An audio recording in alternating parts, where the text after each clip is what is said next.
டேய் இதான் நான் லவ் பண்ற பையன். அக்கா எனக்கு இவரை பிடிக்கவே இல்லை. ஏய் அவர் ரொம்ப நல்லவருடா. இன்னைக்கு இல்லைனாலும் என்னைக்காவது ஒரு நாள் உனக்கு பிடிக்கும் பாரு. ஆமா இவர் என்ன ஜாதி? நம்ம ஜாதியிலே என் தங்கச்சி பையன் இருக்காமா, பேசாம அவனே கல்யாணம் பண்ணிக்க வேண்டியதானே. வீடும் இல்ல ஒரு சொத்தும் இல்ல. பா நல்ல பையன்பா, எனக்கு பிடிச்சிருக்கு. என்னமோ அந்த பையனை பொண்ணு பார்க்க வர சொல்லு. எனக்கு சுத்தமா பிடிக்கல அந்த பையனை. நீ ஆசைப்பட்டேன்றதுனால நான் சம்மதிக்கிறேன். நம்ம ஜாதி பையன் வேற இல்லன்ற எங்க ஏமாந்துராதம்மா.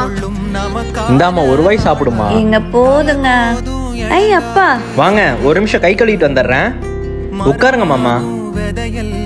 இன்னைக்கு உங்களுக்கு வர வேண்டிய வரதட்சணை எல்லாம் வந்துடும். நான் ஆசைப்பட்டது உங்க பொண்ணை மட்டும்தான் மாமா, வரதட்சணை இல்ல. அத்தை மாமா இருங்க, அவர் டீ போட்டு தருவா. நான் போய் கறி எடுத்துட்டு வந்து என் கையால சமைச்சு தரேன். ஐய் மாமாவோட சமையல் எனக்கு ரொம்ப பிடிக்கும். மாமா நானும் வரேன்.